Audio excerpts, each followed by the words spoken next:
right, we're going to do a driving video of the 2015 E63s AMG Wagon for sale on BringATrailer. The car is already warm. Just been out driving it during my lunch break, so thought we'd take a quick drive up the canyon and hopefully you can get a sense for how the vehicle drives. Right now I'm in comfort, and like the stability control is fully on, and the ride is in comfort as well. I'll probably switch from comfort to sport plus, and manual, just to give you an idea of how all those three or four differ. And yeah, if you have any questions, let me know in the comments. I'll probably also roll the windows down at some point in the canyon so that you can get a better sense of the sound of the exhaust.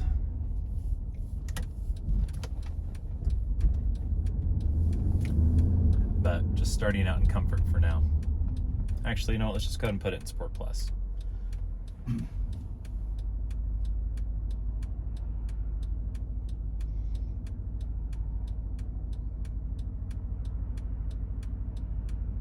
So we'll do a little bit of a pull up to 50 out here.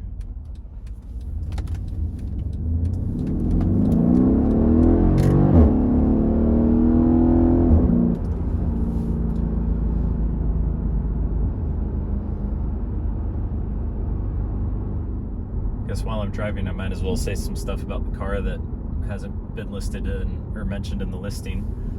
So the resonator delete, this is something that I've done on both of my E63 wagons. I owned a 2012 before this one, and I first did it on that one, and then I did it on this one. But the resonator is basically a secondary muffler that Mercedes has installed on these just for noise reduction.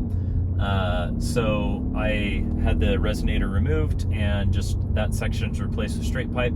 It has nothing, no effect on emissions, and on sound, it just makes it a bit throatier, gurgly, whatever word you want to use, bubbly, under throttle, and on, lifting the throttle too, you get a little bit better sound.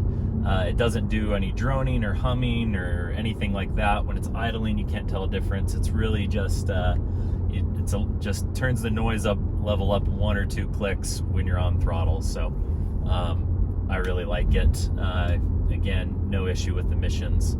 It doesn't touch any of that stuff. So a few other things about the car. When I purchased it, it was still under the certified pre-owned warranty from the prior owner, and that was serviced at Mercedes under that CPO warranty up until I want to say August of last year of 2022, when that expired.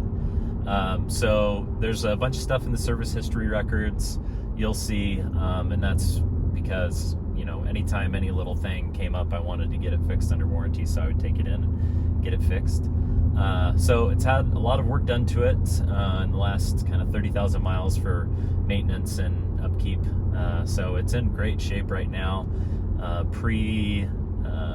Pre-listing or pre-sale inspection went over great at my local European shop. We just replaced the brake pads and the front lower rearward control arms just had some wear, and we replaced both of those. The same thing happened to my 2012 when it got to about 90,000 miles. It is a pretty common thing at that mileage to have to replace those front lower control arms. So those are replaced, and then I had a Parktronic sensor that had gone out, and upon inspection it looked like there's a little bit of moisture in the connector. So they recommended that I change that bit of wiring harness to the sensor, so that was also done recently. As part of the lower control arms being replaced, they also performed a 4-wheel alignment, so that's all done recently. And the tires have like 10,000 miles on them, the Michelin Pilot all-season 3s, so still plenty of life on those. I think those are like a 40,000 mile warranty tire, but I think those are kind of the basics. The majority of the cooling system was replaced under warranty last August. So all new blinds, thermostat. When you start to get a leak in one of these Mercedes, they end up changing a lot of the fittings just because it kind of comes as one set. So that was a big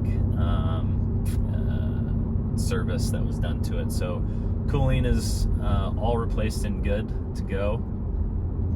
I'm trying to think what else service-wise has been done to it while I've owned it. I think that's about it.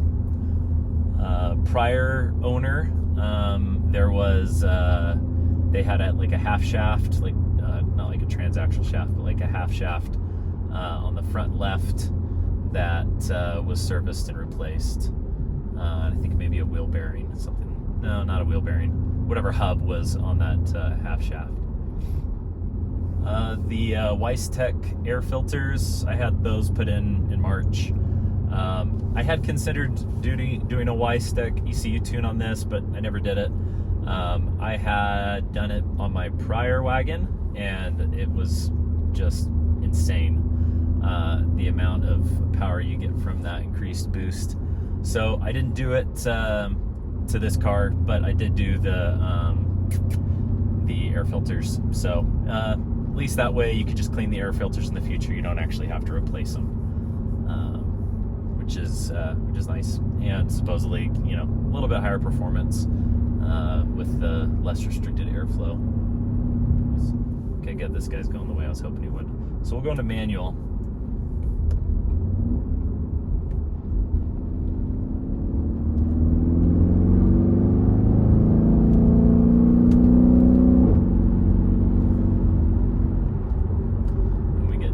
Up here, I'll lower the windows. So that's a downshift into third.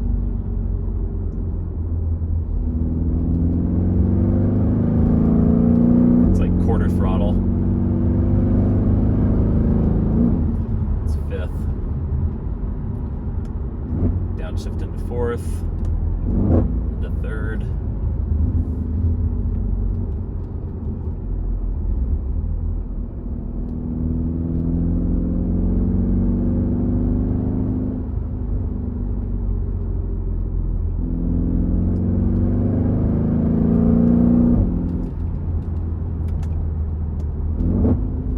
Sport handling mode.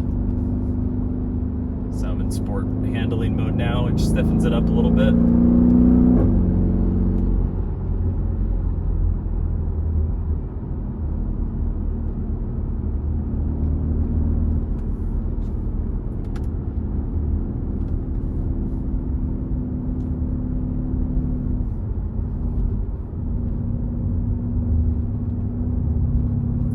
We're gonna lower the windows down.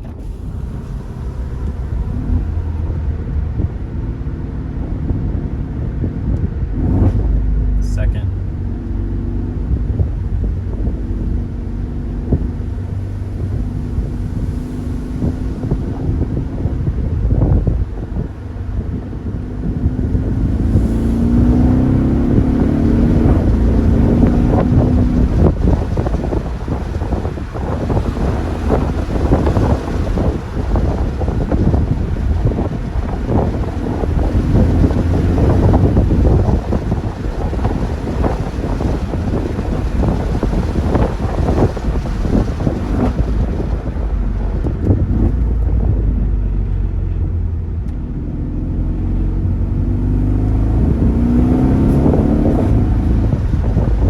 And the road's closed. I think I knew that.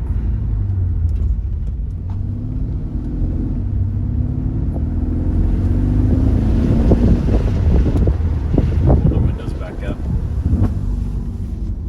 So hopefully you could hear a little bit of the exhaust. It is my favorite part of this car, the sound that it makes.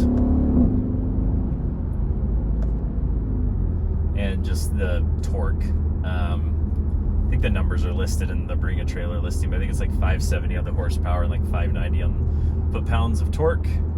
And if you were to Weisstech tune it or whatever, Rentec it, it could get up to like 700 horse and like 800 foot-pounds or 760. And being that this is the 4MATIC all-wheel drive, there's no lack of traction. Like in the 2012s and the 2013s, rear-wheel drive, those things, my last one, my 2012, was a handful, and which is a lot of fun because you could get this back end to step out. But this thing has great traction. If you live in a place with snow, these all-season tires on the Pilots did great for the few times that, you know, it was snowing while I was out driving this year. On the 5th. That's it. If you have any questions in the comments, please let me know.